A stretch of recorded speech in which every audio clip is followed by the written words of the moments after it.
following program was provided by an independent producer solely responsible for its content. The opinions expressed do not necessarily represent the views of this station, its staff, board of directors, or underwriters.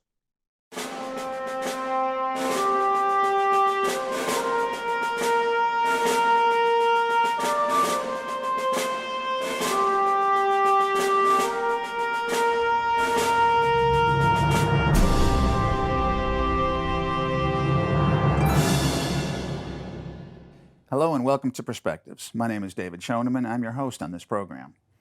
Well, today is September 1st, 2021, and we're just really at the end of a very, very rainy summer here in Nashua. And of course, we're hearing the news about Hurricane Ida and all the water that's been dumped on Louisiana and communities down south. When that kind of thing happens, when we have a hurricane coming through and we have a very rainy summer, we tend to forget that there are places in the world where people really struggle to not have enough water. Today we're going to be talking about one such place where we've spoken about before. It's Nigeria. And with me in the studio today is Charles Okorie from the Thank You Project, also from Nigeria originally, and he's been working hard to bring water, safe drinking water, clean drinking water, to a part of the world where he comes from where it's really been a rarity. Charles, welcome. Thanks for coming in today. Thank you so much, David. Good to have you here again. You've been here on the show before, of course, and we've had a chance to hear your story and hear what you're doing and hear how folks here in Nashua are actually able to help the folks back home. Now, tell us a little bit about your background, what you're doing, how you ended up in America, and what your goal is, kind of building a bridge through water projects with people here and your community back home. Once again, thank you so much, David, for having me again, and Thank You Project to talk about our mission, our vision. It's actually, to put it succinctly, we say we want to bless others with our blessings in this country. I'm an architect. I came here in '99, and I say this as the best thing that happened to my life. People ask me, how did you come to the United States? And I have one word for it: serendipity. I never planned it.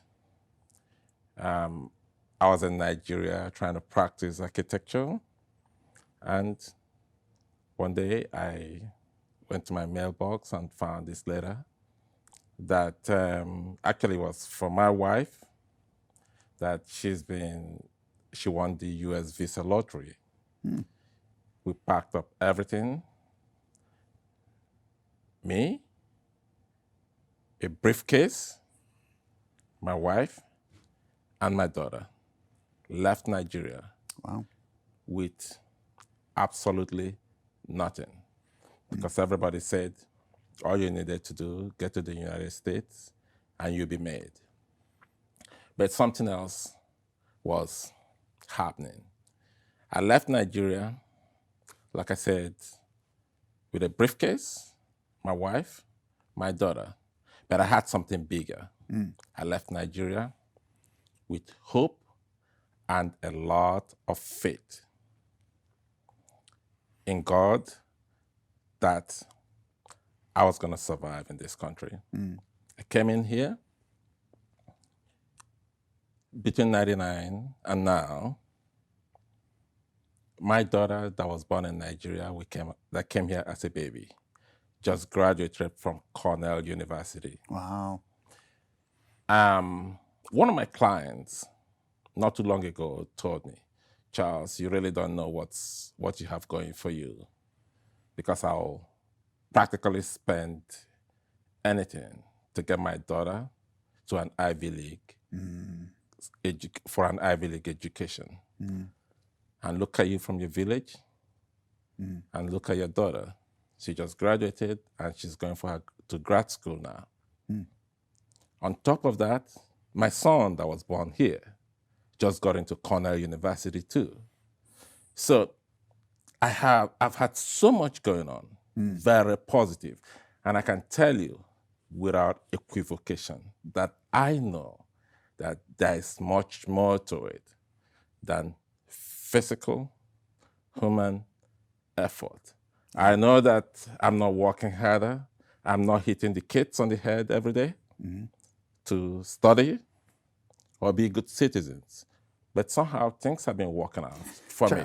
I've heard this story from you before, and this is one of the best things about this story that I like the most, because when you think about getting the letter in the mail in Nigeria and how that one thing changed, and it was winning a lottery, but we win a lottery, I think you won many, many more things. But like you say, it's a blessing. And I think that your faith in God and your faith in God's providence for you is what keeps anybody going, and it's certainly what has kept you going. And I think, as you probably would too, that when God blesses us with that, He's not necessarily looking for something back, but it blesses Him when we bless others with the blessings that He's given to us.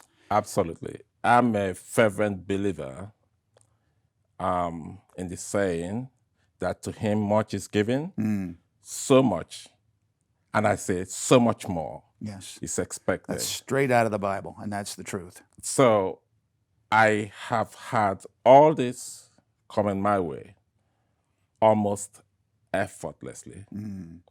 And for a couple of years, I couldn't sleep well. I realized that I was feeling really selfish. I was feeling like an ingrate, like I was just taking it in, and I wasn't giving to the next person. And the truth is that I knew vividly what the issues were in Nigeria, especially in my village and in my wife's village that I left to come here. I knew precisely what they needed. Just water, kids to get an education, enlightenment. But I couldn't do it. I said I was going to work really hard, save up money, then I'll go bail them out. But it wasn't working out, and I was feeling helpless. Until we started the Thank You Project. I talked to my pastor in church, friends from the board, decided to build. I told them, I just want to give these people water to drink. Because giving them water is really consequential in everything. It's like a snowball. Right. It affects their standard of living, their life expectancy, the kids going to school or dropping out of school, the diseases, morbidity, infant mortality. That's everything that is a consequence of just having clean water. And I knew it wasn't a tall order. It wasn't like a pipe dream or something that we can accomplish. All it entailed was for me to open my mouth, tell my friends, tell everybody. And we did the math. We said, easy. If we can reach 1 million people and have them donate $1 each, nobody will be inconvenienced by giving $1. It's less than a tip. Right. It's less than coffee at Dunkin' Donuts. We will be able to change the destiny of the folks in my village and in my wife's village.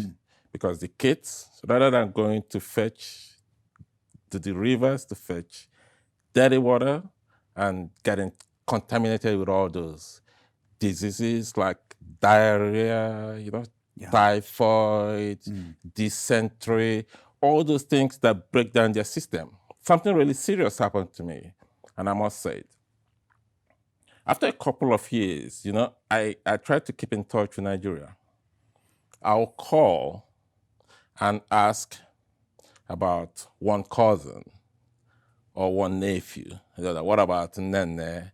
What about Mbeke? How they doing? How they doing? How is Carlo doing? Sure. And they tell me, oh, sorry, Carlo passed away 2 years ago. Nene passed away 10 years ago. And most of these people I knew were either my age mates, some of them younger than I am. And to be very honest with you, it's not that they died because of old age. But over time, their immune system is broken down, and they just die. These things take a toll on It takes a us. toll. It looks like they've lived 80 years, Right. and they Right. just die off. So said, okay, we're gonna do this. We started build the first well. Actually, the first well, because I wanted to make sure that it turned out right. I don't know if I told you this. So these projects are for two villages, primarily. My village, Ututu, and my wife's village, Achi. Then I said to myself, okay, somebody asked me, are you going to go to Nigeria to build these wells? Because not sure you can do it from here remotely. And then I was saying, oh, I built a house in Florida and I know what the contractors did to me. So how are you going to do this from here? Right. So I said, okay, what I was going to do, I'll start with my village, use my village as a guinea pig. If it doesn't work out, I'll pack it up, go like this, and say, I tried, and it didn't work out. We built the first well, my village. Worked out, perfect. I said, okay, just to make sure that this wasn't a fluke, we're going to do another one. So we did the second one in my village. I went there, commissioned it, big time. When I got there, it was beyond carnival, because this is something that governments do, that they are expected to do. Right. And they see their son coming to build community wells for them. And they said they wanted to, give you a title. I said, nope, I'm not for that. Right. Forget, nope, I'm not for that. They said, what are you? No, I'm not, Yep. Thank God, Yep. go drink your water. Yep. And we accomplished that. Right. Because you're doing it for those villages and those folks. You're not doing it for yourself. Nope. I actually tell the board members, right? Anybody can go and build a well. Don't put my name in it. Don't even call my name. Just go and build these people out, right? Go, put your name, your title on those wells. Don't even mention Charles. Yeah. But just build them out. That's my focus. Then once we were very confident that this was working, we moved to my wife's village and started the third well. We got everything came to a screeching halt because of the pandemic. We couldn't finish. We couldn't raise money. Then as things decided to ease, we said, okay, let's see if we can complete that third well before the water work. Talked to my church, talked to some friends. Everybody rallied around, raised the money. I just got an email today. The third well has been completed. And something else. The first two wells, we built generator houses because the electricity in Nigeria, to put it mildly, it's not just spotty. I can almost say it's non-existent because you can't rely on it, right? Right. So we built generator houses, by generator, so that they can pump the water to the reservoir and then distribute. The third well, we said, let's see if we can save the planet a little bit and explore the option of using solar panels to power the water system. And that's what we used. Oh, that's great. Great. I just got the pictures and I'm going to send it to our board. I got it before I came here.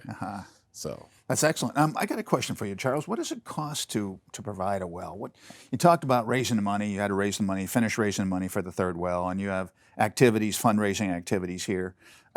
What does it cost to build one of these wells? Now, there are certainly lots of different wells. We talked before the show. You have to drill pretty deeply. Yep. What does it cost to do a well project? Just a single well each project? well, it's a range between 30 and 35,000. because it all depends on the location. Between 30 and 75,000. And 35. Oh, 30 and 35. Between 30 and 35. Got it. 35 is the upper limit estimate.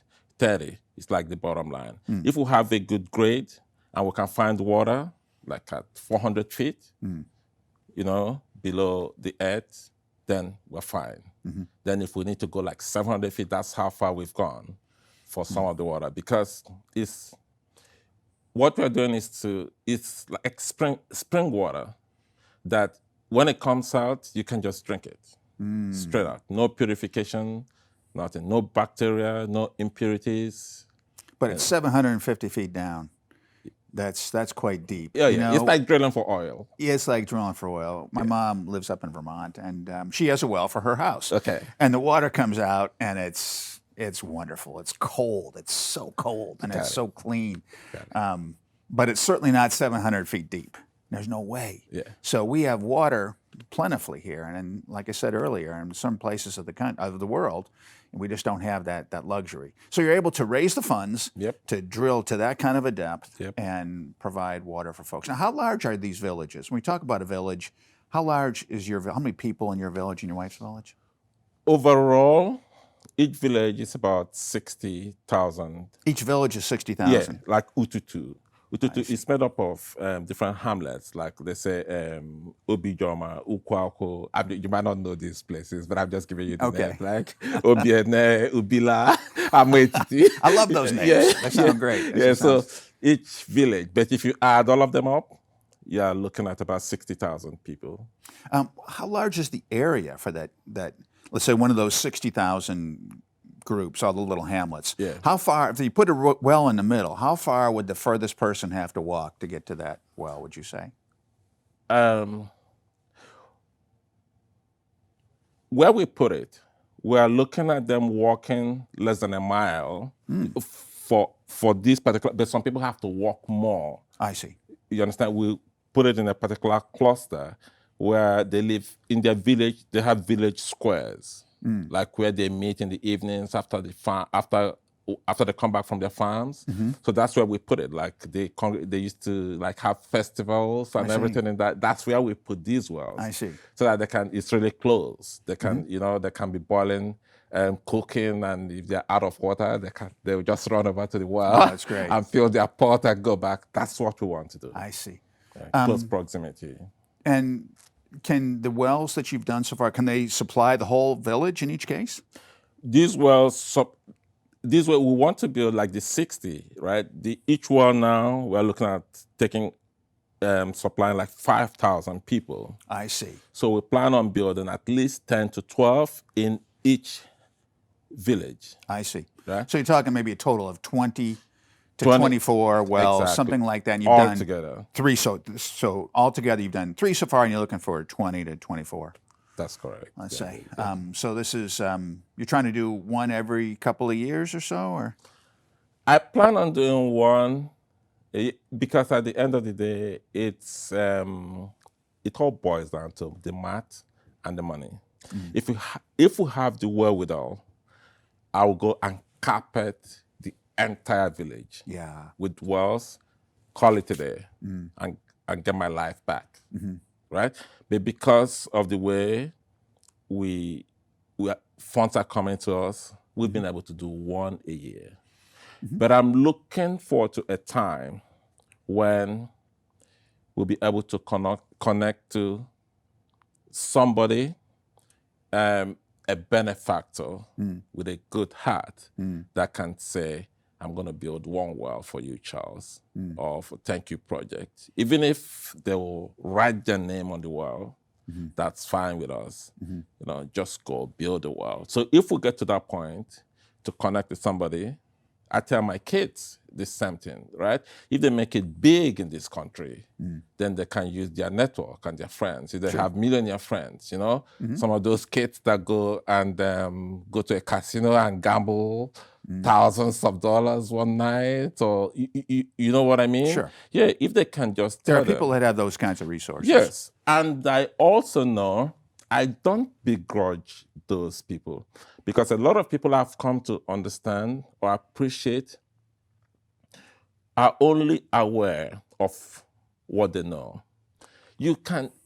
Lots of people don't know that these problems exist. Sure, they don't. They don't know that these problems exist, right? Unless you tell them that there are better things for us to do in life. There are people that are dying unnecessarily because they don't have water. You know, it might look strange, it might sound like fiction, but when they see real life, everybody I talk to, Charles, are you serious? I can't imagine that in 2021 in that would be a 2021, possibility. right? Are you serious? We need to do something about it. So there are lots of people that don't even know. Yeah.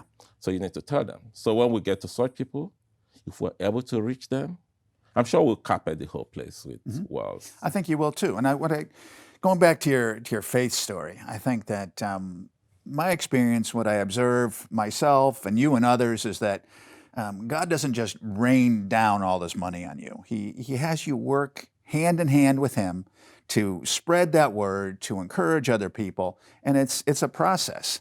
It's a one step at a time process, and if you're able to do the one a year, I think that's fantastic.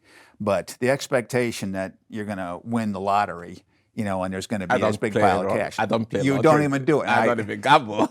I don't do it either. My wife doesn't do it either. She says God's going to provide for us. We don't need that kind of thing because He does take care of us, and He's clearly, I think, clearly led you here, led you in this process, and He's leading every step of the way as you continue to expand this Thank You Project in these two towns with these wells. Yes, I'm a firm believer. I tell it to everybody, with my friends, that the simple saying, with God, nothing shall be impossible. That's right. Another verse straight out of the Bible. Nothing is impossible. Absolutely nothing. Absolutely nothing. Absolutely And nothing. that's amazing when you think about it.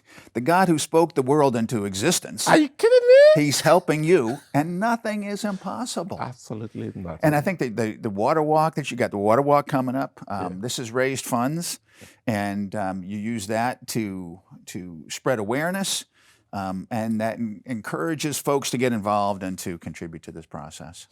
Yes, there's something else I wanted to bring up, right? I was reading an article, a United Nations report, WHO and UNICEF, and the write-up said that about 100,000 kids under 5 die every year in Nigeria for lack of clean water. 100,000 kids from age 0 to 5 die every year. Clean water. Then I said, okay, I got it. If we can save 1,000 every year of the 100, I'm trying as much as possible.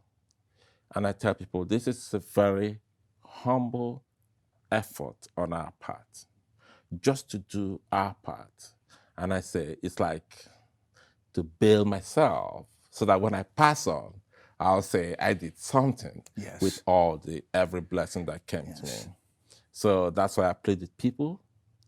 You are not giving, when people give, this is the understanding I want everybody to have. You're not giving to Thank You Project. You're not giving to Charles. You are giving through Thank You Project. You are giving through our mission. You are giving through our board to bless others. If we all go with that mindset, I'm sure we'll be good. I think so. Well, clearly it's working, and it is being blessed. And I think when we make small efforts, just like the stories in the Bible of Jesus feeding 5,000 from 2 fish and a few loaves of bread, He's able to take the little that you do, I mean, the little that you have to start with, not the little that you do, the little that you have to start with, and to amplify that, magnify that into something that you can't see how that would be possible, but it turns out to be a blessing for a much larger group of people. We're nearly out of time here. Tell us a little bit about the water walk that's coming up. That's on September 18th. This tape will be out there before September 18th, 2021. Tell us about the water project, or the water walk real quickly. September 18, we have our water walk, which is an event that we have put together to try to mimic or replicate what goes on in the village every morning, every afternoon, every evening, the kids and mostly women. They wake up in the morning, they go to the river, dirty rivers, collect dirty water, come home, use it for their families, they get sick, and they die unnecessarily. So what we are doing is not only to educate people as to what's going on, what they are contending with, but to raise money to make a difference. I see you start in Greeley Park. We start at Greeley Park, and we walk down to Nashua River. It's about a mile. And we walk back to Greeley With a bucket Park of water. with a bucket of Home Depot water. Home Depot has it really good to us, yeah. From Those day orange one, buckets, the right? orange buckets from day one, right? Yeah, that's heavy. Yeah, but I try to encourage people not to fill it up. I see. Yeah. But in the village, it's not the same. They have to fill it up They have so to that they fill it can up. save, Sure. from going to the next. And it also, on a very serious note, I realized, because I've been trying to really get a vivid picture of what goes on, it stunts them. Because you see kids carrying buckets that they shouldn't be carrying Yes. because they want to save another trip. Right. And before you know it, they are 4 feet 5. Yes. Their spine compresses. All this happens. So once we do that, if everybody comes, makes a donation to us, we are golden. We want to complete the 4th well this year, That sounds great. before Christmas. Charles, we're nearly out of time here. So the water walk is September 18th, and meet at Greeley Park at about 9 o'clock in the morning. At 9 o'clock in the morning. And also, if you can't walk, you can go to our website, donate, write a check, Thank You Project, P.O. Box 23, Nashua, New Hampshire 03061, or www.thankyouproject.org/donate. All right. Or That sounds go to great. Venmo. There are several avenues to donate and be part of this. Very good. Charles, thank you very much for coming out. I really appreciate hearing these stories. I love these stories. And I think that what you're able to do to bring to people, to enhance their lives, is just fantastic. So keep it up. I look forward to hearing how the water walk goes this year on September 18th. So thanks very much for coming in. All right. Thank you I very want much. to thank you folks at home, too, for tuning in. My name is David Schoneman, and you're watching Perspectives. I'm here with Charles Okorie from the Thank You Project. And again, the water walk coming up September 18th, 2021. Participate if you can, because we're able to invest from here in Nashua into the lives of people back in Charles' hometown in Nigeria. It's very important that folks back there and everywhere in the world have clean drinking water to enhance their lives. Thank you very much for tuning in, and we'll see you next time.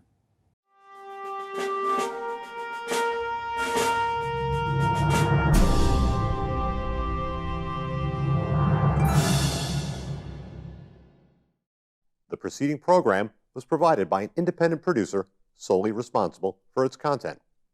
The opinions expressed do not necessarily represent the views of this station, its staff, board of directors, or underwriters.